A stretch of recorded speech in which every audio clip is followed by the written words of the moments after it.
di tatahimik. Ang Diyos ay buhay, sa Diyos ang papuri. Di tatahimik, di tatahimik. Ang Diyos ay buhay, sa Diyos ang papuri.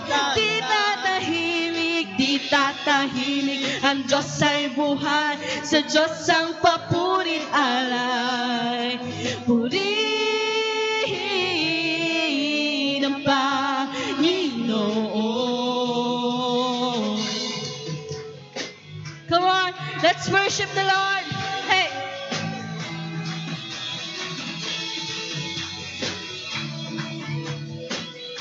Isigaw po natin to ulit. Lahat ng may hininga, purihin ang Panginoon. Lahat ng may hininga, purihin ang Panginoon. Lahat ng may hininga, purihin ang Panginoon.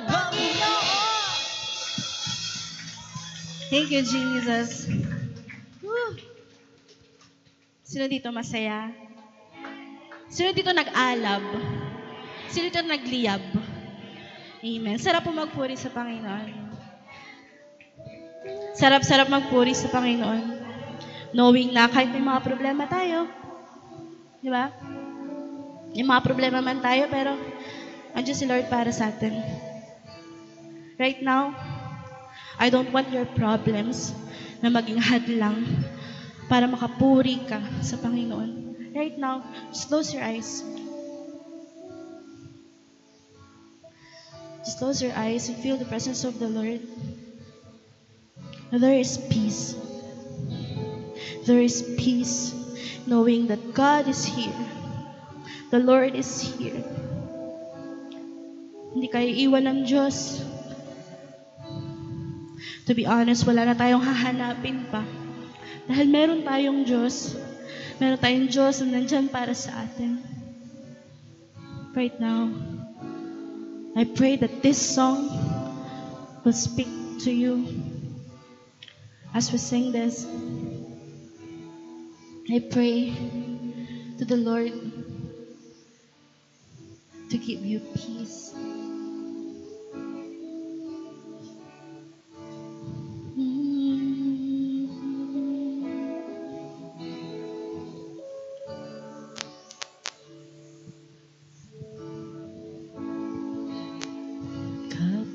Kapayapaan namumula sa'yo.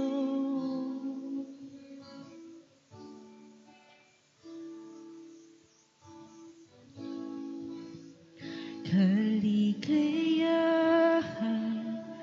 na kamit sa piling mo.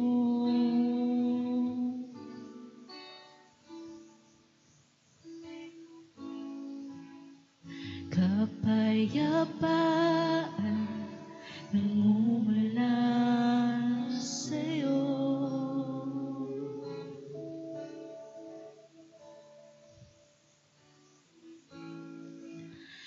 Kaligayahan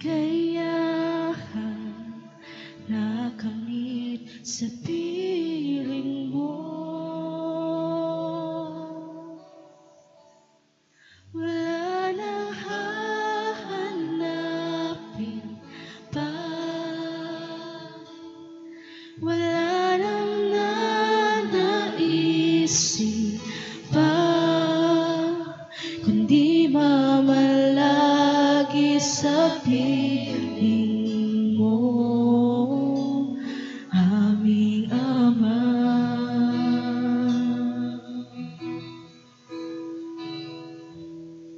Wala nang papantay sa'yo, nag-iisang Panginoon.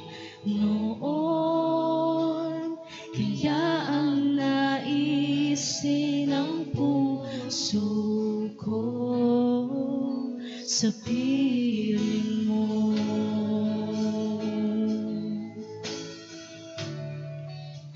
O aking Ama, sing kapayapaan.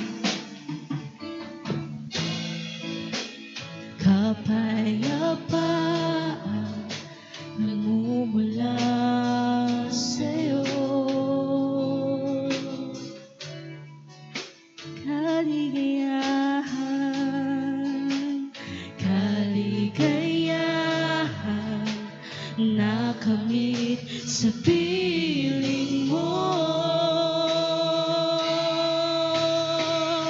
Wala nang hahanapin pa,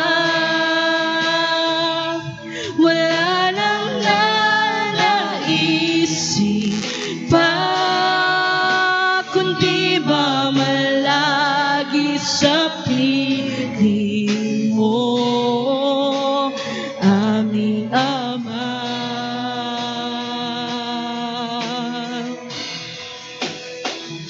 Wala nang papantay sa'yo, nag-iisang Panginoon, kaya ang naisin ng puso ko sa piling mo.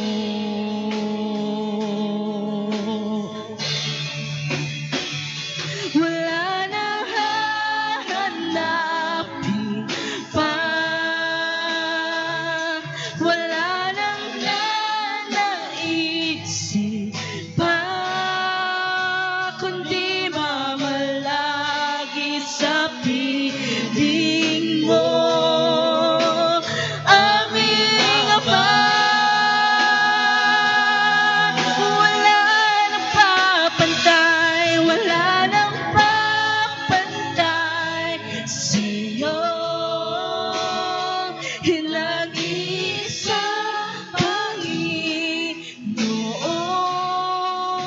kaya ang naisin ng puso ko sa piling mo.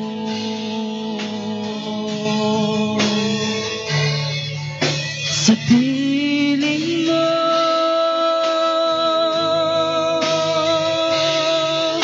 sa piling mo, O Diyos, O aking Ama.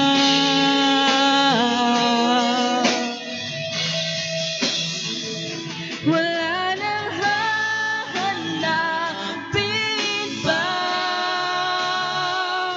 wala nang nanaisip pa, kundi mamalagi sa piling mo, aming Ama. Wala nang papantay, wala nang papantay sa'yo, nag-iisang Panginoon, kaya ang naisin ng puso ko sa piling mo. Wala nang hahanapin, wala nang hahanapin pa, wala nang nanaisip pa, kundi mamalagi sa piling mo, aming Ama. Wala nang papantay, wala nang papantay sa'yo, nag-iisang Panginoon, kaya ang naisin ng puso ko, kaya ang naisin ng puso ko, kaya ang naisin ng puso ko sa piling mo.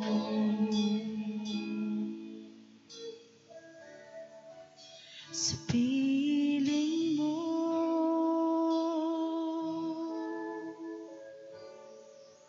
sa piling mo,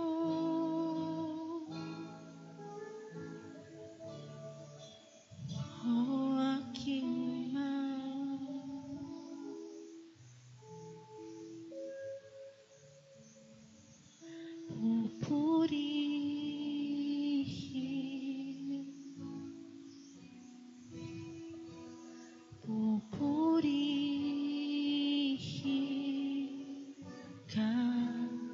Purihin natin ang Diyos.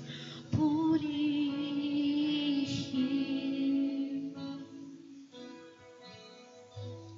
Pupurihin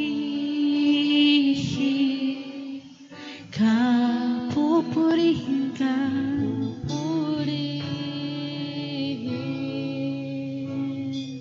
Pupurihin ka, O Diyos. Pupurihin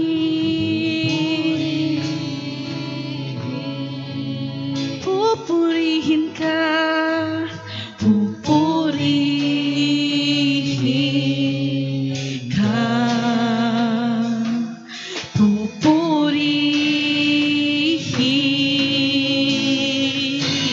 Pupurihin. Pupurihin ka. Pupurihin ka. Pupurihin ka, O Diyos. Pupurihin ka. Purihin ka. Pupurihin. Pupurihin ka.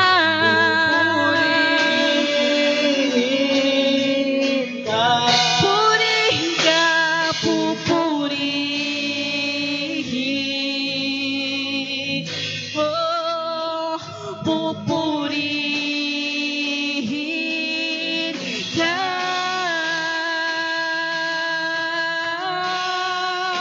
Jesus, sa'yo ang buhay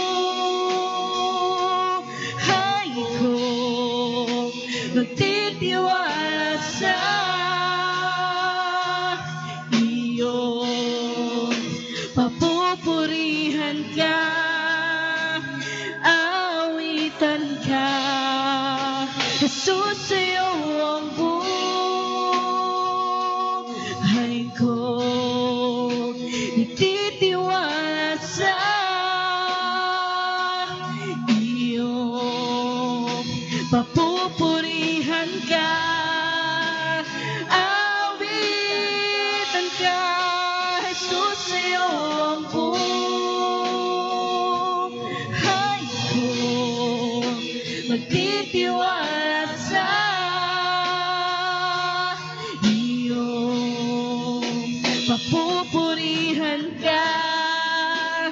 Awitan ka. Jesus, sa'yo. Jesus, sa'yo ang buhay ko. Magtitiwala sa iyo. Papupurihan ka. Awitan ka. Papupurihan ka. Awitan ka. Papupurihan ka. Awitan ka. Buong buhay. Buong buhay. Can we give God the best clap that you can offer right now? Thank you, Jesus. Lord, anumang season ng buhay namin, anumang pagkakataon, Panginoon, Lord, we will still praise you. We will still honor you. Lord, madilim man, maliwanag man, we will still praise you. Pupurihin at pupurihin ka po namin. Lord, wala kaming may offer, Panginoon.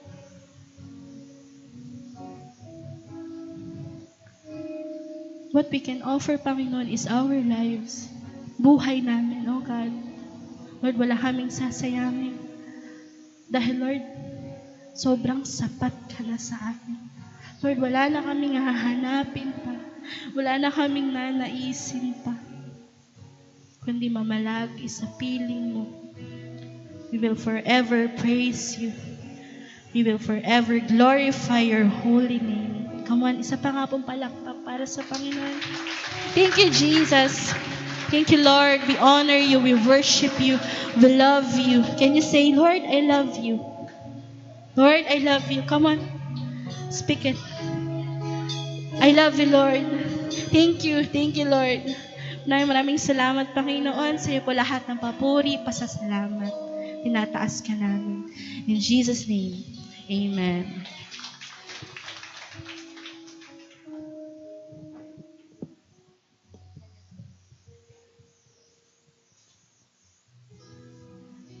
Yan, appreciate po natin ang worship team for leading us to a powerful worship.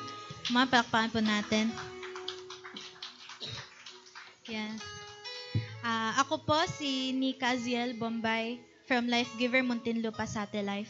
And I'm here to share kung paano gumalaw ang Lord sa buhay namin. So, bilang anak ng pastor at full-timer, literal na lumalakad kami sa tubig. But every day, it's clear that the Lord sustains me and my family.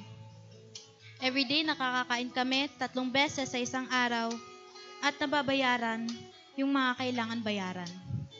Even if walang iniintay si mommy or daddy na sahod or anything, completely dependent kami sa galaw ng Lord. At the same time, I am very thankful na nagsaserve yung buong family ko sa Lord. And sabay kaming nag-minister sa 2 conferences. Sa Sold Out Conference, which is last year, and God is Able Conference, which is last month, nung August. Not only that, nakasama ko ang disciple ko sa pag-serve sa Lord sa God is Able Conference. Ganun pala yung feeling na kayo ng pamilya nyo nagsasama na magpuri sa Lord. That was more than what the Lord could ever give me. Buong pamilya ko, si Lord ang sentro. So sa school, madami akong iniisip, di lang halata. Pag pumapasok ako, ang ginagastos ko ay at least 60 pesos. Wala pa yung pagkain doon, pamasahe pa lang yun. Pero lagi nagpro-provide ang Lord every time na pumapasok ako. Sa materials, sa pamasahe, sa baon, etc. Graduating na ako this school year sa junior high, kaya madaming pinapagawang projects, reporting, role play, pero never akong nagkulang sa mga materials at supplies na kailangan para sa school.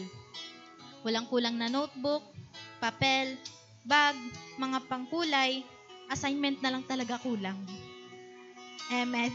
Pero besides that, evident talaga ang galaw ng Lord sa buhay namin. Ngayon, at least 8 months na kami sa bahay na nilipatan namin. At lagi, by God's grace, nababayaran ng kuryente, tubig, at iba pa. So let me share this verse, Proverbs chapter 3, verse 9 to 10. Honor the Lord with your wealth and with the first fruits of all your produce. Then your barns will be filled with plenty, and your vats will be bursting with wine. So one thing I learned is dapat di tayo nagbibigay ng tithes and offerings sa Lord, pero at the same time, nag-aalala tayo sa mga kailangan bayaran sa bahay, sa school, or sa work. Hindi pwede na magbibigay tayo at sinasabi natin sa Lord na may tiwala tayo. Tapos pagkatapos nun, alalang-alala naman tayo. Yung ang daming pumapasok sa isip mo na paano na yung utang ko, wala nang laman yung wallet ko, paano na yung baon ng kapatid ko, ng anak ko, yung baon ko mismo. Makakapagbigay pa ba ako next week? Yung kinakausap mo na yung sarili mo sa sulok, nangangat-ngat mo na yung kuko mo, delikado, ibang problema na yun. Besides that, let's give and not worry about what we can do in the future. But let's give and always remember what God can do in your life. He is more than able na mag-provide sa lahat ng kailangan mo. All expenses paid na yun. So let's honor God through what He gave us. No matter the amount, what matters is the heart. So yan, taas po natin ang tithes and offering po natin. Come on, let's pray. Father God in heaven, salamat po sa opportunity na makakapagbigay po kami sa iyo ngayon, God. I pray that we will truly honor you through what we will give you today. Lord, I pray para sa mga taong hindi able ngayon na magbigay that you will bless them all the more, God. And ipakita mo that you are able to sustain them. Thank you, God. This is all our prayer in Jesus' mighty name. Amen. So yan po, may ilalapit po ng mga ushers po dyan. And sa gusto naman po magbigay sa online, you can send via GCash and AUB. Yan po, nasa screen.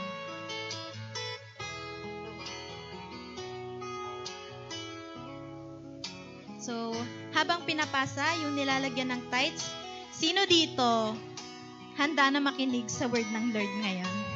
Ayan, ready na natin ang notebook, Bible, pen, and especially our hearts for the word today. Di po ako yung speaker, kamukha ko lang.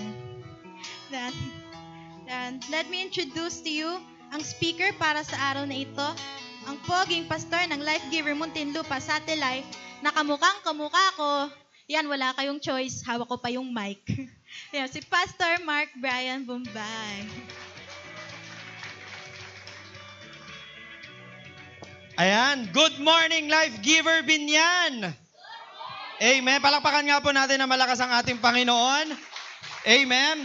Sino po dito ang not just feeling blessed, but totoong siya po ay pinagpala ng Panginoon for almost 10 months ng taong 2025, naniniwala siya na sinamahan siya ng Panginoon? Amen. Palakpakan mo na malakas ang Lord.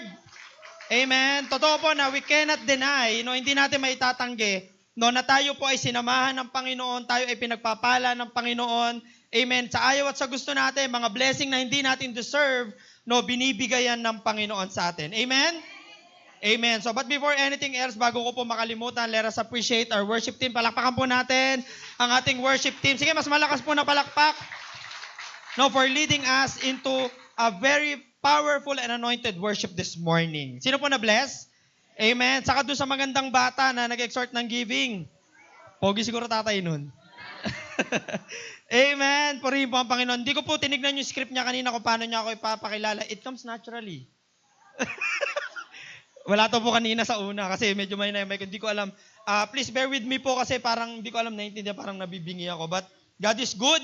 Malaki po ang gagawin ng Panginoon. Amen? Amen. So before we proceed po sa ating topic this morning, may invite everyone to stand up. Tayo po tayong lahat. Sige, tayo po tayo. Then close our eyes. Then itaas po natin ang ating kamay sa Panginoon. Lalapit po tayo sa Lord. Sige, taas po natin yung kamay natin sa Panginoon. Lord, this morning, kami po ay lumalapit sa iyo. Kami po ay nagpapakumbaba sa iyong banal na trono. Ngayong araw na to, Panginoon, Lord, hayaan mo po this time, Lord, at this very moment, Lord, pumasok po kami sa loob ng presensya mo at maranasan po namin ang dakilang pag-ibig mo. Panalangin namin, Panginoon, nasamahan mo po kami, Lord, sa topic po namin this morning, and I pray, O God, that your word, Lord God, ay talagang maging double-edged sword na talagang magpe-penetrate sa puso, sa buhay ng bawat anak mo na makikinig kasama namin dito on-site, even sa kasama po namin sa online. Lord, naniniwala kami na malaki ang gagawin mo ngayong umaga na to. And we pray for Holy Spirit to be with us. You are free to move in this place. Talagang mangusap ka, manguna ka sa gawain na to ngayong umaga. Salamat po. Ito po ang aming dalangin. Sa pangalan ni Jesus. Amen and amen. Palakpakan po natin ang Panginoon. And habang naupo ka, batiin mo yung katabi mo. Sabi mo, masaya ako, nandito ka ngayong umaga.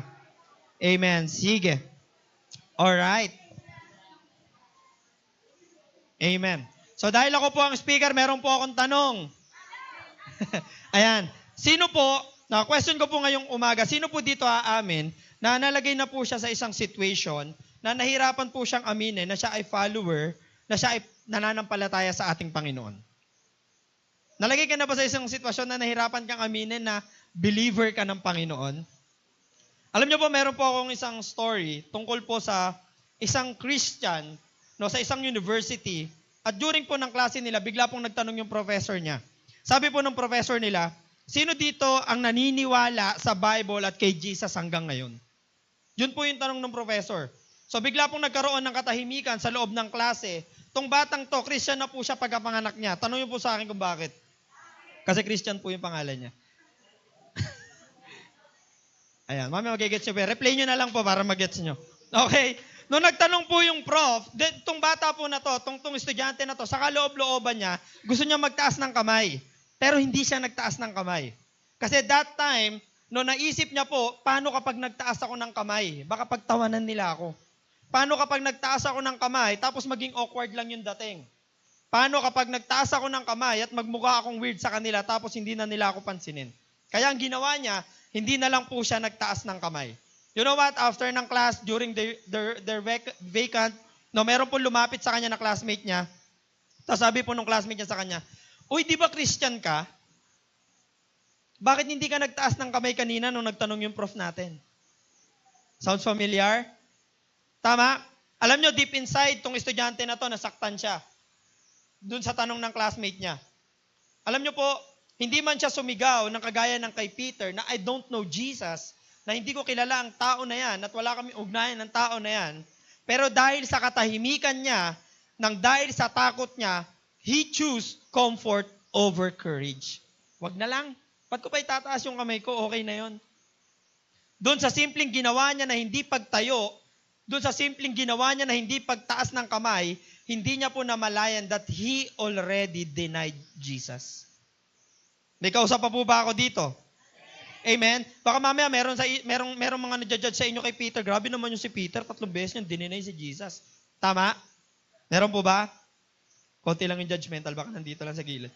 But anyways, di ba, most of the time, Life Giver Binyan, ganyan po tayong mga anak ng Diyos. Tama po ba? Meron tayo yung mga tao na laging nagsasabi na tayo po ay Kristiyano, nagsasabing follower po tayo ng Panginoon. Yes, pag tinanong mo yung mga katabi mo, aamin yan, sasabihin yan, yes, Kristiyano ako and I will never deny Christ. Tama? Kahit anong mangyari, hindi ko iiwanan si Lord. Madali lang naman sumagot ng ganyan, kagaya ni Peter. Sabi po ni Peter, even if all fall away, I will not. Lord, kung aalis yung marami, ako hindi. Lord, kung iiwanan kanila, ako hindi. Alam niyo kung ano po yung sabi ni Jesus? Ano yung sa akin kung ano? Sabi ni Jesus, di nga. Bakit po? After niyang sabihin yon, ilang oras lang po ang lumipas, no, hindi lang po isang beses tinanggi ni Peter si Jesus, kundi ilan po? 3 beses niya pang dininay ang ating Panginoon. You know what? Denying Christ is not always about rejecting Him with your mouth. Hindi ito yung patungkol na lagi mo sinasabi na ayoko kay Jesus, hindi ako naniniwala kay Jesus. Madalas nangyayari po yan when we live opposite. Kapag namumuhay ka ng kabaliktaran o salungat dun sa mga bagay na sinasabi mo na pinaniniwalaan mo. Taas ang kamay na naniniwala sa Panginoon. Nagpapagaling ang Panginoon. Amen. Mapagmahal ang Panginoon. Amen. Marami po mga tao na malakas mag-amen pero yung totoong buhay nila ayaw talaga nilang maniwala na nagpapagaling ang Diyos. Ayaw nilang maniwala na mapagmahal ang Diyos. May kausap pa po ba ako dito? Amen. So this morning, hayaan niyo po na mangusap ang salita ng Panginoon sa inyo ngayong umaga. At ang title po ng topic natin ngayong umaga is, ihayag mo, wag mong itanggi. When your silence becomes denial. Amen? Today we will study saang aspeto po ba ng buhay natin na de-deny natin ang Panginoon nang hindi natin namamalayan. Kasi baka mamaya akala po natin normal lang na ginagawa natin yung mga bagay na yon. Pero marami pala mga pagkakataon sa mga bagay na ginagawa natin na de-deny natin ang ating Panginoon. Maganda na ma-recognize po natin ito na habang maaga. Kasi baka mamaya gawin lang nating normal sa buhay po natin. Kasi sobrang sarap lang din po sa understanding bilang mga anak ng Diyos na tayo po minsan ay hindi kinahiya ng Panginoon. Tama po ba? Lalo na nung namatay siya sa krus para sa atin. Amen po? So dapat we live our life na namumuhay po tayo na hindi po natin siya kinakahiya. Tama po? Alam niyo po, it is very important that we recognize it in our lives. No? Kasi baka mamaya, loud and proud tayo, pero ang totoo, marami palang mga times na dinedenay na natin ang Panginoon sa buhay natin. Tama po?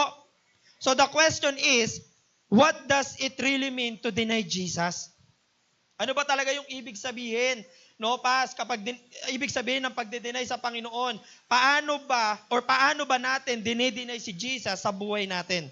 Alright, number 1, we deny Christ with our words. Matthew 10:33, but everyone who denies me here on earth, alright, will also deny before my Father. I will also deny before my Father in heaven. So we all know that words are powerful. Amen? Alam po natin na makapangyarihan ng salita. Gusto nyo po bang masubukan na makapangyarihan ng salita? Sabi mo sa katabi mo, Ayaw nyo po, di ba? Kasi alam nyo yung power eh. Tama? Now, alam nyo na makapangyarihan. Okay? Sobrang makapangyarihan po ang salita to the point na madalas napapaniwala mo ang mga tao sa paligid mo at minsan napaniwala ka na din nito. Tama? Sabi niya pa sa'yo, hindi ka niya iiwan. Pero ayun, multo na siya ngayon. Powerful ang salita. na kapag tinanong ka kung Christian ka ba, mabilis ka naman sumagot. Kaya lang ang sagot mo, tama po ba? Ano yun? Yung Christianity mo depende sa nagtatanong at sa mood mo? Amen? Yung Christianity mo, depende ba yan sa schedule at depende sa sitwasyon mo? Aray ko. Tama po? Hindi mo napapansin that it is already denial. Tama, dinideny mo na pala ang Panginoon nang hindi mo napapansin. Madaming tao, mabilis po silang magkaroon ng short time memory loss. No, meron kasi mga tao na lagi kapag Sunday, ang ganda po ng declaration nila. Kapag Sunday, buhay, okay, blessing yun po, taas kamay, iyak-iyak. Alright? Tapos bukang bibig lagi, I love you Lord, mahal na mahal po kita Panginoon. Pero kapag Monday to Saturday, ay hindi nila kilala ang Panginoon. Sa pamamagitan ng salita nila, kinakaila nila ang Panginoon. Sa panong paraan? Kapag hindi Sunday, uy Mare, alam mo si ano? Biruin mo, napakatahimik niya. Ganyan pala yan. Sounds familiar? Amen? Ano pa? Uy, alam mo si kapatid ni ano? Ganyan pala yan? Twice a week lang pala mag-devotion yan? Mukhang meron ah. Amen? Tapos dahan-dahan, tingnan mo yung katabi mo. Amen. Alright? Di ba? So ano po yung ibig kong sabihin dito? We must be careful with our words. So dapat maingat po tayo sa pagsasalita natin. Bakit? Baka kasi maybe it is simple para sa'yo na simpleng salita lang. Yung lumalabas sa bibig ko, normal ko lang naman to. Ito lang yung normal ko. Pero lagi po nating tatandaan na ang mga salitang lumalabas sa bibig natin, it defines kung dinideny mo ba ang Panginoon o hindi. Amen po? May kausap pa po ba ako dito? Amen. So paano po ba natin dinideny ang Panginoon through our words? Letter A, direct rejection. Yung direct na talaga nire-reject mo na merong Diyos. No, hindi ako naniniwala sa Panginoon. Hindi ako naniniwala na totoo ang Panginoon. Ito po yung mga tipo ng tao no, na hindi naniniwala sa very existence ng Panginoon sa buhay nila. Yung tipong ang dami ng pagpapala na ginawa ng Lord, ang dami ng kagalingan na ginawa ng Lord, tapos nasasabihin niya pa rin hindi siya naniniwala kay Lord. May kausap pa po ba ako dito?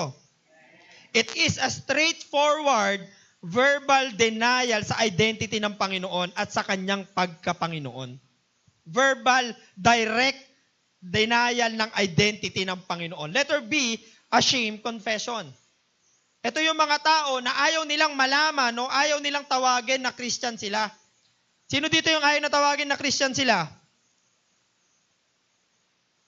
Ayaw nyo po? Di ba? Merong mga tao na ayaw na tawagin na Christian sila sa loob ng classroom, sa loob ng workplace, or even sa mga bagong group of friends. Bakit? You are refusing to acknowledge that you are belong to Christ. Nahihiya na malaman ng ibang tao na siya ay anak ng Diyos, na siya ay follower ng ating Panginoon. Natatakot, nahihiya, kaya okay na, wag na lang. Amen? May yayaan ng barkada. Alright? Tapos inunahan ka na, wag natin isama yan, si ano, Christian yan eh. Wag natin isama yan, KJ yan eh. Tapos nahiya ka, tapos sasabihin mo, hey guys, wait for me. Taray, English, parang nasa private school, di ba? Di ba? Biro lang po. Pero ano yung sasabihin mo? Dahil nahihiya ka. Oy, sama ako dyan. Hindi naman ako ganun ka-active sa church. Ano ba naman kayo? Parehas lang tayo. May ganun po ba dito? Amen? Bakit? Kasi nahihiya, natatakot maasar, natatakot mapagkaisahan, at natatakot ma-reject ng tao. Amen? Kung makajudge tayo kay Peter, na kung kinailan niya si Jesus, di ba, okay na sana yung isa, Peter, bakit tinatlo mo pa? Meron po bang Peter ang pangalan dito? Siyempre, hindi siya magtataas ng kamay. Baka ano eh. Di ba? Tama po ba? Bakit tinatlo mo pa? Pero aminin man po natin o hindi, most of the time, we are like Peter. Kagaya po tayo ni Peter. Di ba? Silent. Kaya tayo naiwas kasi ayaw natin ma-judge. Tama po ba? Mayabang lagi sa kwentuhan kapag yabangan, pero pagdating sa ating Panginoon, parang tuta na pinalo ng amo sa sulok. May kausap pa po ba ako dito? Amen. Letter C, compromising words. Baka mamaya ganito po tayo, pero hindi natin napapansin na meron tayong nagagawa na parang okay lang naman magkamali minsan. God doesn't really mind. Hindi naman yung parang papansinin ni Lord, maliit na kasalanan lang naman itong nagawa ko. Wow. Amen?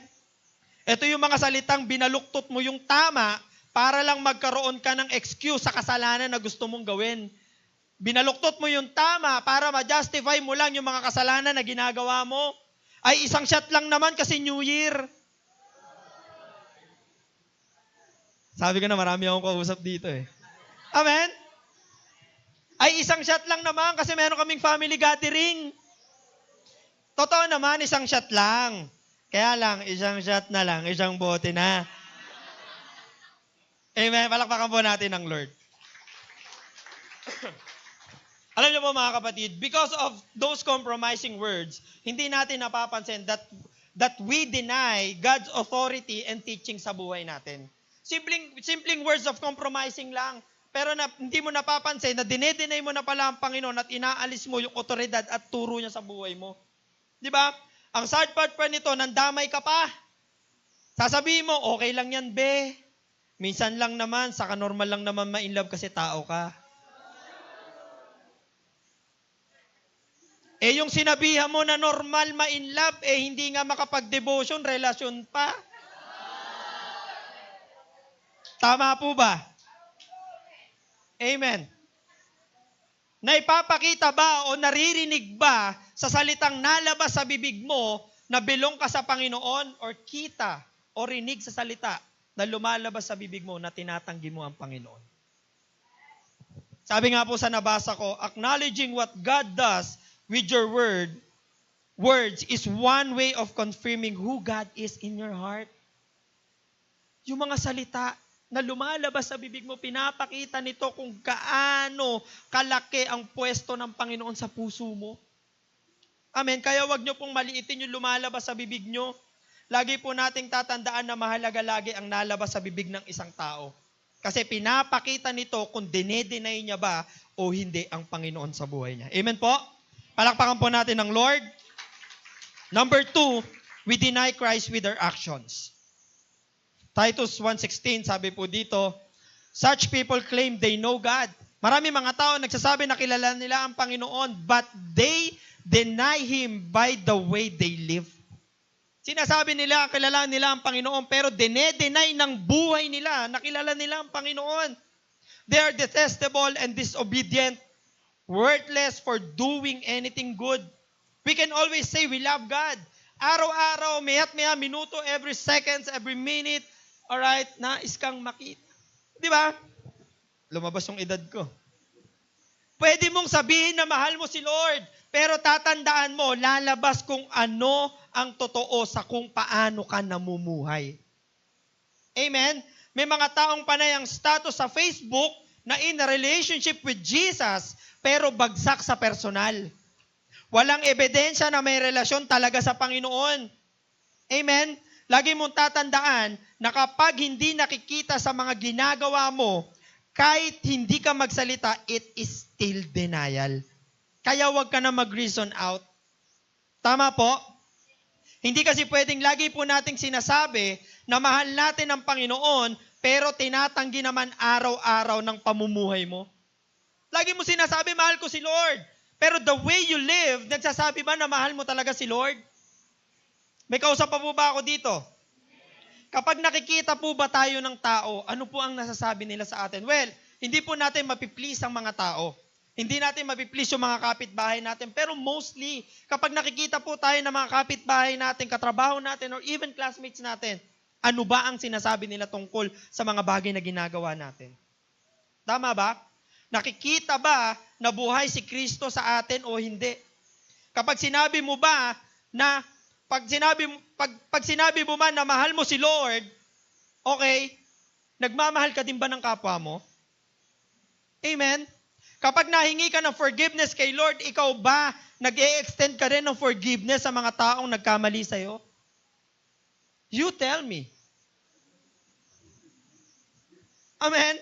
So dapat, kung ano yung sinasabi mo, ginagawa mo din. You walk the talk. Amen? So paano natin dinedeny ang Panginoon through our actions? Letter A, choosing sin over obedience. Huwag mo na po natin masyadong ilayo. Merong mga estudyante na kahit alam nila na mali mangopya, nangongopya pa rin. Tama po ba? Merong mga nagtatrabaho o working na alam naman nila na mali ang magnakaw ng oras. Alright? Ang ginagawa nila, ginagawa pa rin nila yung mga dapat hindi nila ginagawa. Tama po?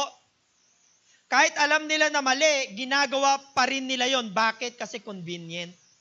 Kasi madali. Kaya tinutuloy na lang po nila. Amen po ba? Amen? Kaya kita sa mga kilos nila na mas may value po sa kanila yung success kaysa dun sa katotohanan na ibinibigay ng Panginoon sa kanila. Tama? Letter B, neglecting prayer and worship. Mahal daw si Lord, pero di naman nagpe-pray. Minsan na lang maituro para manalangin, nagre-reklamo, nagugulat pa. Ang tagal na sa church, ang tagal na sa live group, hirap pa rin manalangin. Tanong niyo po sa akin kung bakit. Kasi wala sa prayer works.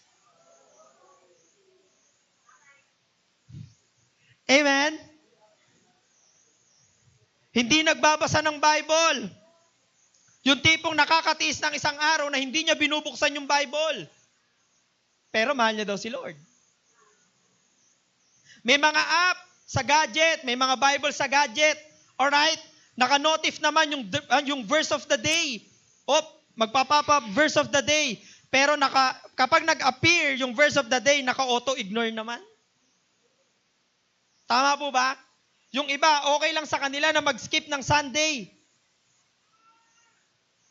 Na wag na lang pumunta ng Sunday fellowship. Bakit? To do their leisure. Para magawa yung mga bagay na gusto nilang gawin. Personal. Bakit? Kasi may laro, may swimming, may party, may gatherings. Tama po ba? May kausap pa po ba ako dito? Amen? Dahil sa lifestyle na meron ng mga ganitong tao, gusto ko malaman nyo, they deny Christ's place sa buhay nila. Amen? Sinasabi lang nila na may place si Lord, pero the way they live, wala talagang lugar si Lord sa buhay nila. Tama po ba? Letter C, failing to show love and forgiveness. Laging nasa loob ng simbahan, pero hirap na hirap magpatawad. Well, hindi ko po sinasabi na ganun lang kabilis or kadali magpatawad. I know, it's a process. Pinag-aaralan ko po yung mga ganung English. Palakpakan niyo po yun. Biro lang po. Biro lang. Diba? Pero sana po mga kapatid, life giver binyan, dun sa process na dinadaanan po natin, sana mas malaki po yung percentage na gusto nating magpatawad. Diba, dinadaanan mo na nga yung process, nahihirapan ka magpatawad, pero dun sa process na dinadaanan mo, mababa pa rin yung porsyento ng forgiveness, paano ka makakapagpatawad? Tama po? Dahil nga po, isa sa tinuturo ng Panginoon sa atin is forgiveness, not bitterness. Amen? Kapag hindi tayo nagpatawad, hindi natin namamalayan, that we deny Christ. Dine-deny na pala natin ng Panginoon, His teachings, and His example sa buhay po natin. You know what, PowerPoint? Each of our actions hold weight in God's eyes. Yung mga bagay na ginagawa mo pala, may bigat yan sa mata ng Panginoon. Kita yan ng Lord. So ano kailangan mong gawin? We must honor Him with what we do. Araw-araw tayong mayroong ginagawa sa buhay. Sana lagi natin piliin na lahat ng ginagawa natin, it brings honor to the Lord. Amen po? Hindi pwede na to. Dapat yung action po, o yung action natin, yung action mo, it reflects God's character. Sinasabi mo na follower ka, na believer ka, then dapat nagre-reflect yung si Lord dun sa mga bagay na ginagawa mo. Amen po? Number 3, second to the last, we deny Christ with our priorities and compromises. First, we deny Christ with our priorities. Sabi po sa Luke 9:23, then He said to the crowd, if any of you wants to be my follower, sino dito gusto maging follower and disciple ng Panginoon? Taas po ang kamay. Amen. So, you wants to be my follower, ito po ang sinasabi ng Panginoon, you must give up your own way. Isuko mo yung sarili mong way ng pamumuhay and take up your cross daily and follow me. Yan po ang sinasabi ng Panginoon. Marami mga tao na gustong sumunod sa Panginoon, pero ayaw po nila i-give up yung sarili nilang way of lifestyle. Gustong sumunod sa Lord, pero ayaw bitawan yung ganto. Ayaw bitawan yung ganyan. So the question is, sino ba talaga ang totoong inuuna mo sa buhay mo? Yung sarili mo o si Lord? Now, we are not being legalistic po dito. Na baka mamaya kapag sinabi po natin na unahin ng Panginoon, ay pabayaan na po natin yung mga bagay na gusto po nating maabot. It's not like that, okay? Kasi maganda po na clear tayo. Sige, para mas clear po tayo, para maintindihan po natin, di ba, dumarating po sa point na yung battery po ng cellphone natin nag-1%, tama? Di ba, kapag 1% na lang po yung battery life ng cellphone natin, ano pong ginagawa natin? Hanap ng charger, or hanap ng power bank, or hanap ng outlet. Tama po? In short, kapag nakita po natin na 1% na lang yung battery life ng cellphone natin, aligaga po tayo. Tama ba yon? Tama po ba yon? Aligaga po tayo kasi ayaw po natin mamatayan tayo ng cellphone. Ayaw nating malobat. Tama po ba? Pero nakakalungkot mga kapatid, gusto ko malaman nyo, listen, merong mga tao na kahit 1% na lang yung spiritual life nila, chill lang sila. May kausap pa po ba ako dito? Amen? Chill lang sila na parang laging okay lang. Na wala silang ginagawa kahit 1% na lang yung spiritual life nila. Ay, bawi na lang ako next Sunday. Bawi na lang ako next life group. Okay lang na hindi muna tayo maghanap ng outlet. Okay lang kahit wala si mentor, kahit wala si pastor. Para ma-encourage ka. Okay lang kahit wala kang power bank. Yung mga fellow believers mo, yung mga kasama mo sa pananampalataya, na pwede mong pagkuhanan ng power, okay lang. Okay lang kahit walang charger. Okay lang kahit walang church gathering. May kausap pa po ba ako dito? Kaya ayun, kapag nalobat, ayun, literal na replace battery, pati personality replace. Amen? Palakpakan po natin ng Lord. Alam niyo po mga kapatid, we must not deny Christ even in our priorities in life. Dapat si Lord muna. Bakit po? Kasi tayo, araw-araw tayong priority ng ating Panginoon. Kaya do the same with God. Gawin mo din yan sa Panginoon. Kilala po natin yung rich young ruler, di ba? Tama po? Kilala po ba natin yon, yung rich young ruler? Amen? He knows what is right. Alam niya po kung ano yung tama. Lumapit siya sa Panginoon, alam niya kung ano yung tama, pero dahil mas priority niya po yung yaman na meron siya, mas pinili niya po yun kaysa kay Jesus. Kaya sabihin mo sa katabi mo, ayusin mo ang desisyon mo sa buhay. Sige, lakasan mo, sabihin mo, ayusin mo yung desisyon mo sa buhay. Ayan. Para magising-gising, nakita ko tumatagos na yung tingin sa akin eh. Amen? So, sino ang first mo? Si Lord ba o ang sarili mo? Amen? Sana lagi po natin piliin si Lord. Amen? Second po natin, we deny Christ with our compromises. 1 John 2:15, sabi po dito, do not love this world. Huwag mo daw mahalin tong mundo na to. Paano po yung siya po yung mundo ko? Joke lang. Wala pong ganon. Sige po, babalik po ako sa verse. Nor the things it offers you, pati yung mga inaalok sa'yo ng mundo. For when you love the world, you do not have the love of the Father in you. So tuwing kailan ba nangyayari yung compromise na yan? Nangyayari lang po ang compromise kapag pinili natin yung acceptance over obedience. Doon po siya nangyayari. Ano po mga example niyan? Sa barkadahan. Taas ang kamay ng mga may barkada. Konti lang may barkada, ha? Amen? Imbis na tumanggi ka sa isang bagay na hindi mo naman dapat ginagawa kasi alam mo na mali, pero dahil ginagawa ng mga barkada mo, gagawin mo na din. Okay na lang, gagawin ko na lang pas kaysa mapag-iwanan ako. Baka hindi na nila ako pansinin eh. At alam nyo po ba, life giver binyan, nangyayari din po ang compromise sa loob ng bahay. Sa loob ng pamilya. Ito, baka pamilyar po kayo dito. Dahil merong mga magulang na walang pangbayad sa pinagkakautangan nila, sila pa yung nagtuturo sa mga anak nilang magsinungaling na wala sila sa bahay. Tama po ba? Naglabasan yung mga anak. Amen? So, paano natuturuan yung mga bata to compromise? Sabi mo, wala ako ha. Sige ma. Pa, sabihin ko na lang po kapag may dumating na naniningan, sabihin ko, wala po kayo. Yung dumating ngayon yung inutangan. Toy, ne, asan magulang mo? Pakisabi, nandito yung maniningil. Kahit yung ano lang muna. Tawag doon. Nalimutan. Okay. Sabi ng anak, naku, wala po sila dito sa bahay. Umalis po, ako lang po ang tao dito. Sabi ng inutangan, o sige, ganun ba? Mga anong oras kaya sila uuwi para babalik na lang ako? Sabi ng bata, ma, anong oras daw po kayo uuwi? Palakpakan po natin ang Panginoon. Amen. Simpleng story lang po, pero alam nyo po, sa maliit na bagay na yon, nakikita po natin na natuturuan ng compromise. Tama po ba? O sa mga kabataan, taas ang kamay ng mga kabataan. Kahit yung feeling kabataan, pwede na rin kayo magtaas ng kamay para wag na tayo magsinungaling. Linggo ngayon eh. Amen? Amen po. Sa mga kabataan po, baka mamaya biktima na rin po kayo or familiar kayo. Familiar kayo sa salitang, listen po. Okay na po tayo? Baka familiar po kayo sa salitang, kung mahal mo ako, patunayan mo sa akin. Familiar po ba kayo?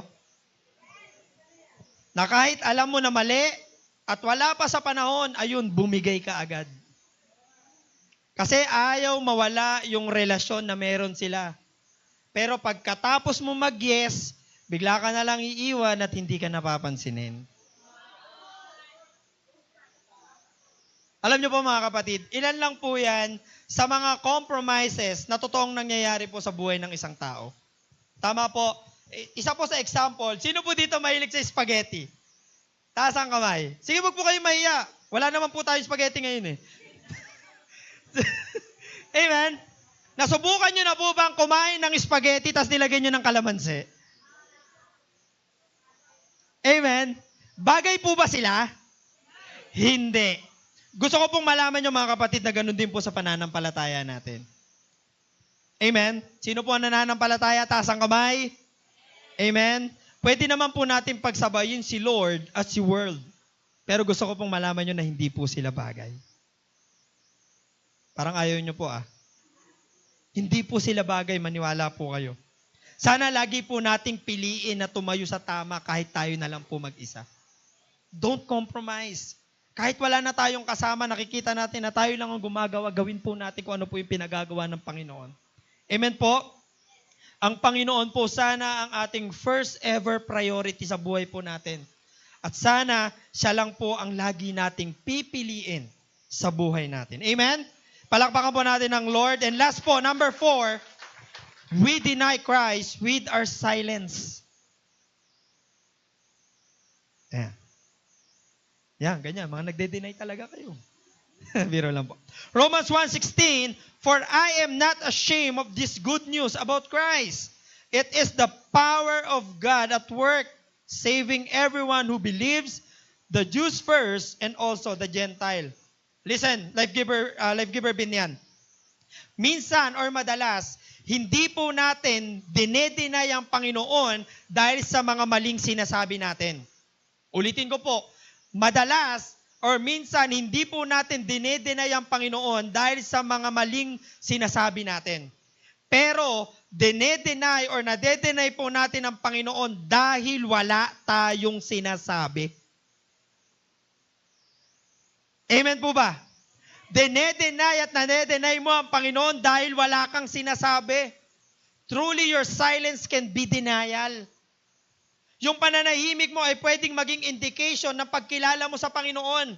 Alam niyo po, maraming dumarating na pagkakataon sa buhay po natin na meron pong nangyayari na ang ginagawa po natin na pinakamabilis na response po natin ay manahimik na lang. Grabe ang ingay ng kapitbahay, tahimik na lang. Meron siyang ginawang ganito, tahimik na lang. Amen? Have you ever experienced family gathering? Sino po dito yung monthly may reunion sila ng pamilya nila? Weekly. Grabe, sana all may weekly. Amen? Tapos habang magkasama kayo ng tribo mo, kanya-kanyang tribo po yan di ba? Pagka kanya-kanyang grupo yan Nakamag-anak mo, ikaw mismo na meron kang relasyon sa Panginoon, you are aware, alam mo na yung isang member ng family mo, meron siyang personal na problema at pinagdadaanan. Pero dahil feeling mo si Mark ka at tahimik ka lang, okay, ang ginawa mo, hindi mo siya kinausap, hindi mo man lang siya pinag-pray. Kasi ang nasa isip mo, baka tanggihan nila ako sa kapagtawanan ako. Bakit ko pa yung gagawin? Knowing na lagi mong sinasabi na ikaw ay may relasyon sa Panginoon, na kilala mo si Lord at alam mo yung malalim ka sa Kanya. Pero hindi mo siya ginawa. May kausap pa po ba ako dito? You know what? The main problem sa ganyang sitwasyon, tatandaan po natin, PowerPoint, your silence is a lost chance to point your family to Christ.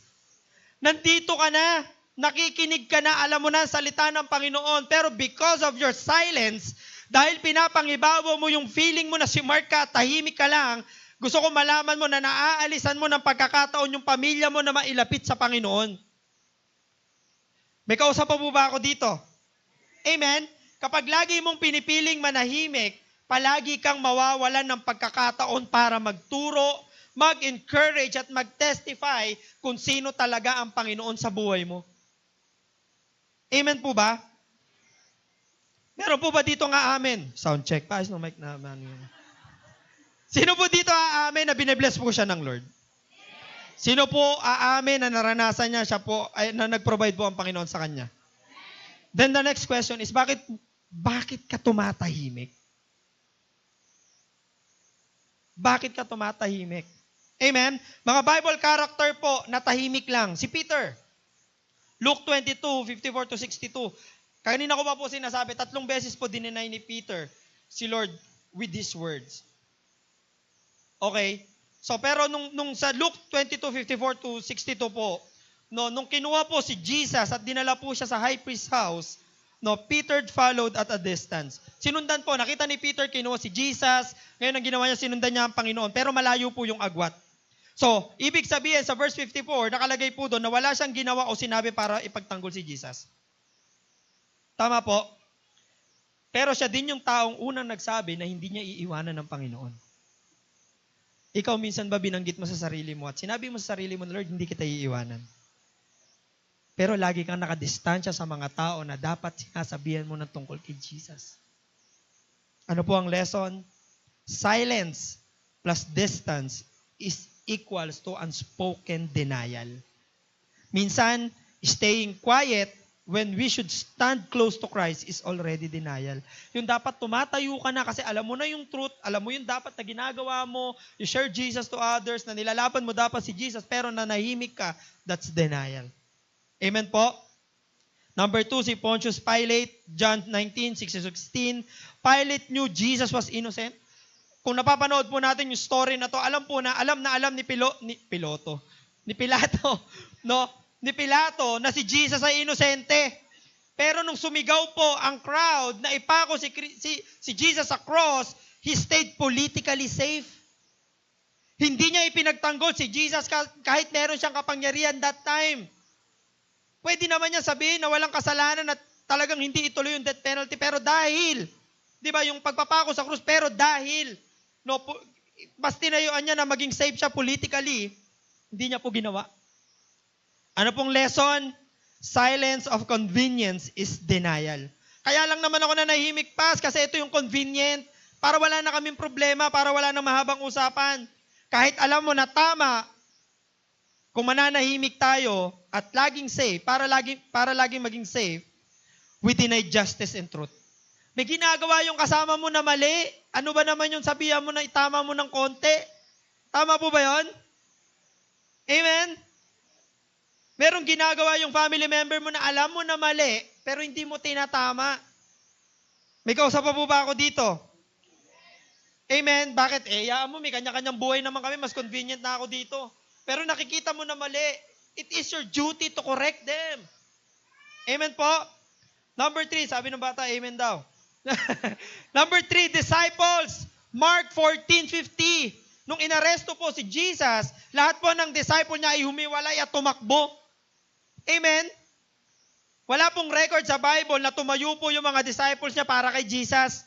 Ang ginawa po nila, they were silent, tahimik lang sila at nagtakbuhan. Marami po mga pagkakataon, ganyan tayo mga Kristiyano. Sasamahan natin si Lord, pero pagkapitpitan na, hiniiwan natin si Lord. May kausap pa po ba ako dito? Lesson po natin, silence out of fear make us absent witnesses. Amen? Dahil natatakot ka, pinipili mo na lang manahimik. Kaya pag nanahimik ka, yung mga dapat na tao na i-encourage, hindi sila na-encourage. Yung mga taong dapat na kukwentuhan na tungkol sa ating Panginoon, nawawala. Amen po? Number 4, Joseph of Arimathea. Before Jesus' death, John 19:38, siya po ay disciple. Disciple po ito ni Jesus, but secretly. Bakit? Kasi natatakot po siya sa mga Jewish leaders. Hindi po siya vocal disciple. Tahimik lang at tago. Later po, after po, nung mapako si Jesus Christ sa cross, siya po yung nag-iisang tao na lumapit sa mga Romano, sa mga tao nagpako kay Jesus Christ sa cross para hingiin yung katawan ng ating Panginoon at siya ang maglibing. Pero nung buhay pa, his silence was still a kind of denial. Marami mga tao na nagsasabi na buhay sa kanila si Jesus. Tama po. Pero kapag tinutulak mo sa gawain ng Panginoon, atras ng atras. May kausap pa po ba ako dito? Amen? Ano po ang lesson natin? Silent discipleship equals delayed testimony. Amen? Hindi pwedeng mukha ka lang disciple. Amen? Kailangan totoong disciple ka. Si Peter, silent follower out of fear of man. Si Pilate, silent leader out of convenience. Ang mga disciples, silent companions out of panic. Si Joseph of Arimathea, silent believer out of shame. Mga kapatid, lahat po sila, iba't iba yung paraan nila, pero pare-parehas po silang nag-deny sa ating Panginoon through their silence. Sino ka dito? Walang masamang umamin sa Panginoon. We all know that. Amen? Malapit na po ako matapos. 2 klase ng pananahimik. Una, good silence. Kapag nanahimik ka at alam mo na tama yung way mo ng pananahimik, marami kang nabibuild. Unang-una, mas lalalim ang pananampalataya mo sa Panginoon. Alam mo kung kailan ka dapat manahimik. Kasi yung iba, pinapatahimik mo na daldal pa rin ng daldal. Tama ba yon? Amen po? Ano pa? Magkakaroon ka ng matinding peace of mind kahit sa sobrang gulo ng mundo. Sobrang gulo po ng mundo natin, tama? Pero pag alam mo kung kailan ka dapat tumahimik at alam mo kung paano ka tatahimik, gusto ko malaman mo, makukuha mo yung pinakamatinding peace of mind na nagagaling sa Panginoon. Amen? Bibigyan mo ng lugar ang Panginoon sa buhay mo para mas makakilos siya at mas mapakilala niya ang sarili niya sa'yo. Next naman po, bad silence. Short-term benefits po nito, kapag katahimik ka lang, feeling mo si Mark ka, alright? Ano po mangyayari? Yes, hindi ka mapapahiya sa maraming tao. Okay? Hindi mo itinama kahit alam mong mali, okay na to, tahimik lang, okay na to, para wala tayong problema. Pero ang long-term benefit po nito, or effect nito sa buhay mo, masisira o mawawala ang testimony mo. Of course, you deny Christ already. And a reminder from God, huwag mong itahimik ang bibig mo kung merong mga bagay na dapat maging rason para mag-ingay ka, si Jesus yun. Diba? Gawin natin tama yung pagiging tahimik natin. Pero kung yung pagiging tahimik mo, ang magiging reason at ang magiging result nito is denial sa ating Panginoon, please, huwag mong gawin. At kung ano yung mga bagay na ginawa ng Panginoon sa buhay mo, yung testimony mo ay kayang magbago ng buhay ng isang tao. So huwag mo itahimik yung bibig mo. Do not keep the good news. Amen. Tapos na po ako. Mga kapatid, nakita natin today, napag-aralan po natin, na hindi lang si Pedro ang nagde-deny sa ating Panginoon. Madalas tayo din. Hindi lang sa salita, hindi lang sa gawa, pati na rin sa pananahimik natin. Kapag tinanong tayo kung Kristiyano ba tayo at natatakot tayong umamin, gusto ko malaman mo, denial yun. Kapag mas pinipili nating sumama sa kasalanan kaysa sumunod sa utos ng Panginoon, denial yun. At kapag alam mo na dapat kailangan mo magsalita para sa tama, pero nananahimik ka, denial din yun. Pero here's the good news, mga kapatid. Katulad ni Pedro, Jesus gives us a chance to come back. After Peter denied Jesus 3 times, Jesus restored him 3 times. Sabi ng Panginoon, do you love me? Feed my sheep. Ibig sabihin, hindi pa huli ang lahat. Kahit ilang beses natin siyang dininay or nade-deny sa araw-araw nating buhay, gusto ko malaman mo na merong pag-asa ng kapatawaran at bagong simula. So ang tanong ngayon, will you deny Jesus or will you stand for Him? Sa school, sa trabaho, sa pamilya, even sa social media, sa choices mo araw-araw. Your life is either a denial or declaration sa ating Panginoon. Mas isisigaw mo ba na kilala mo ang Panginoon o mas isisigaw mo na hindi mo kilala ang Panginoon? Mga kapatid, huwag nating hayaan na ang ating pananahimik or ating compromises ang maging dahilan ng pag-deny natin sa Panginoon. Instead, ang kailangan natin gawin, let's boldly live and speak for Jesus. Because one day, sabi po ng Panginoon, Matthew 10:32-33, whoever acknowledges me before man, I will acknowledge before my Father in heaven. But whoever denies me before men, I will deny before my Father. Kung sino daw po ang nag-acknowledge sa Panginoon, sa harap ng Panginoon at maraming tao, ganun din po ang gagawin niya sa Ama. At kung sino naman daw po yung mga taong nagde-deny sa Kanya, sa harapan ng mga tao, ganun din po yung gagawin niya sa harapan ng Ama. Kaya ang panawagan po ng Panginoon ngayong araw na to, let's turn our silence into witness, our shame into boldness, and our compromise into obedience. Kung si Pedro nag-fail, pero na-restore, gusto ko malaman mo na pwede ka ding i-restore ng Panginoon. May I invite everyone to stand up. Tayo po tayong lahat.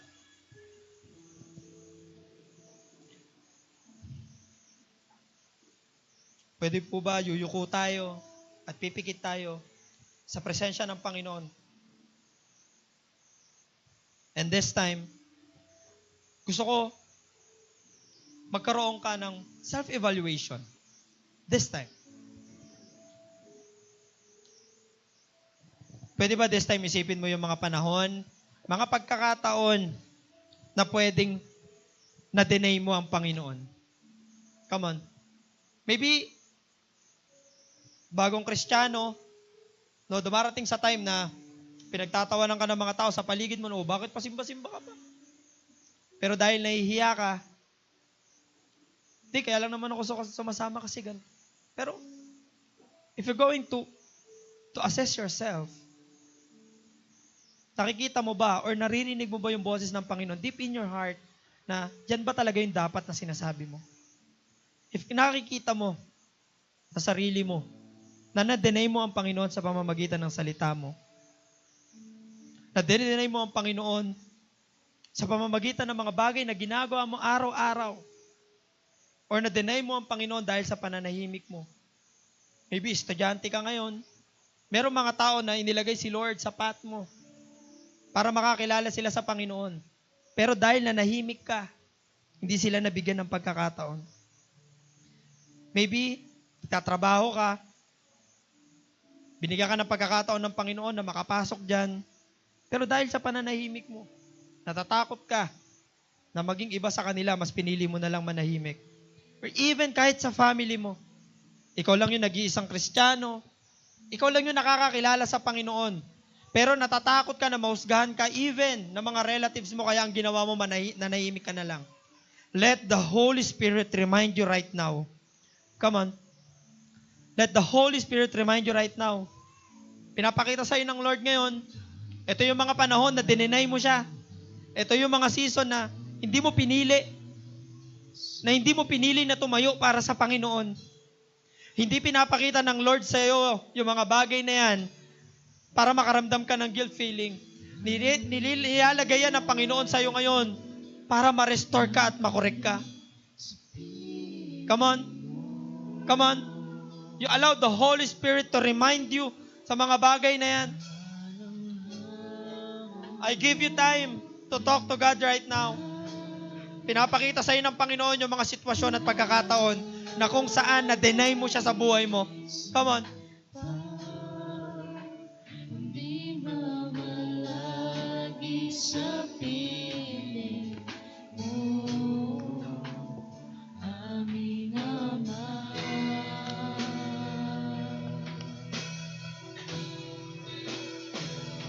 Wala nang kapantay sa'yo, nag-iisang Panginoon. Kung nararamdaman mo na may pagkakataon sa buhay mo na na-deny mo ang Panginoon, kailangan mo lang umamin sa Lord right now. This is the time you come before Him. Lapit sa Lord.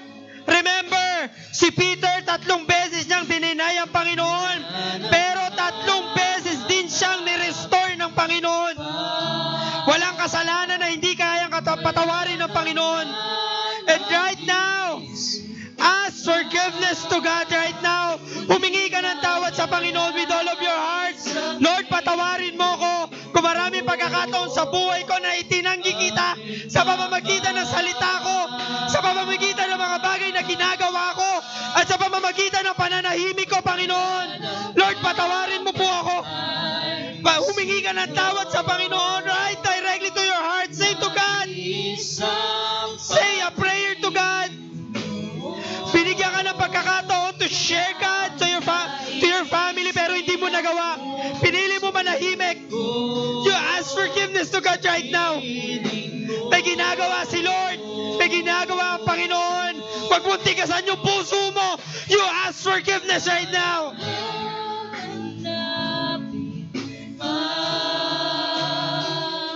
Wala nang nanaisip na Come on.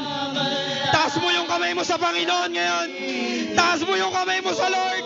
Kailangan mo lang umamin na, Lord, umaamin ako. Maraming pagkakataon sa buhay ko, Lord, na dininay kita. Patawarin mo po ako, Panginoon. Papantay sa'yo, nag-iisang Panginoon, kaya ang naisin ang Hindi lang 3 beses, pero madalas sa araw-araw, dinidinay natin ang Panginoon. The way we talk, the way we act, even in our silence, dinidinay natin ang Panginoon. We ask forgiveness, Lord. Patawarin mo kami, Panginoon. Come on. Let the presence of God continue to penetrate right to your heart right now.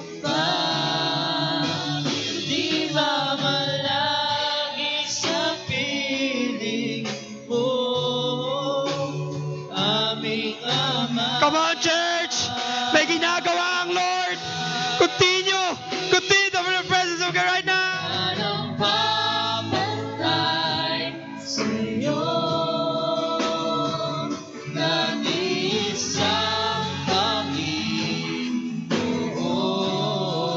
kaya ang naisin ang puso ko sa piling mo. This time, we will make a declaration.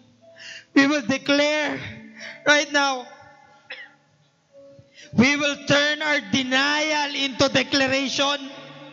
Kung sinasabi mo ngayong oras na to, na Lord, gusto ko po mag-stand para sa'yo. Gusto ko malaman mo na gagamitin ka ng Diyos. Sabihin mo, Lord, I want to speak for you. Lord, gamitin mo ako, gawin mo akong mouthpiece. Gawin mo akong mouthpiece, Lord, na every time na mayroong mga tao na ilalagay sa journey ko, mayroong mga tao, Panginoon, na ilalagay ka sa path ko, Panginoon, Lord, I will make sure, Panginoon, na bit-bit ko ang salita mo. Hindi ako mananahimik. And I want to live for you starting today, Lord. Maybe sa ngayon, hindi ko pa naiintindihan fully, Lord, kung paano ako susunod sa'yo. Pero Lord, bigyan mo ako ng pagkakataon na maintindihan kung paano ba dapat ako mamuhay ng ayon sa gusto mo. And if you want it that way, come on, kausapin mo si Lord. Lord, gusto ko pong mabuhay para sa'yo. Matagal ka ng patay dahil pinili mo yung mundo. Pero this time, binubuhay ka ng Lord if you want to live for Him right now. Come on! Come on! Pwede ba ilagay mo yung kamay mo sa puso mo? Ilagay mo yung kamay mo sa puso mo and you say to God, Lord, I want to live for you. Come on. Come on, for the last time. For the last time, we will worship God. Come on. Mamalagi sa piling mo, aming Ama.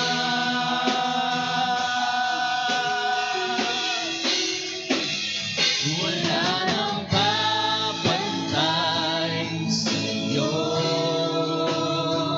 nag-iisang Panginoon.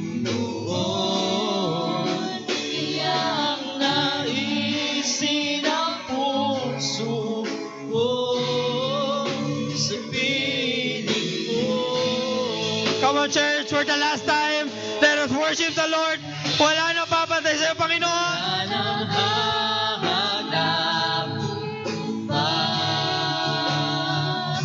wala nang nanais pa, kundi mamalagi sa piling mo, aming Ama.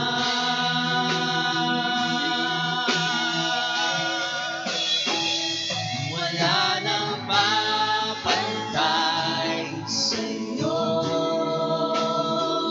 nag-iisang Panginoon. Iyang naisin ang puso ko, iyang naisin ang puso ko. Iyang naisin ang puso ko sa piling mo. Yes, God. Lord, maraming salamat po, Panginoon. Sa salita mo ngayong araw na ito for reminding us, Lord, na marami palang pagkakataon sa buhay namin, Lord, na na-deny ka namin, na ikinailangan namin, Panginoon. But right now, Lord, we ask forgiveness. Patawarin mo kami, Panginoon, sa mga panahon na na-deny ka namin sa pamamagitan ng aming mga salita. Patawarin mo kami, Panginoon, sa mga panahon na na-deny ka namin kung paano kami mamuhay araw-araw. Patawarin mo kami, Panginoon, kung na-deny ka namin sa aming pananahimik. Lord, right now, we are asking for forgiveness, Panginoon, sa lahat ng mga bagay na ito, sa lahat ng mga pagkakataon, sa buhay namin, Panginoon, na na-deny ka namin nang hindi namin namamalayan. And right now, Panginoon, as we declare kanina, today, Lord God, starting today, we will stand for you. Panginoon, no matter what, kung ano man yung sabihin ng mga tao, patuloy kaming tatayo. Kung saan mo kami pinatatayo, Panginoon, patuloy kaming mamumuhay, Panginoon, kung paano mo kami gustong mamuhay. And we want to speak for you, O God. Hindi man kami ganun kagaling, Panginoon, pero Lord, we know by your grace, by your mercy, Panginoon, magiging tagabitbit kami ng salita mo. Maraming salamat, Panginoon, sa salita mo ngayong araw na ito. Thank you, Holy Spirit, for being with us. Lord, I pray, oh God, for your word. Lord, we seal this word, this moment, this presence, oh God, na tinanggap namin, yung forgiveness na tinanggap namin ngayong araw na to. Sa pangalan ni Jesus. Amen and amen. Palakpakan po natin ang ating Panginoon. Sige, makakaupo na po kayo.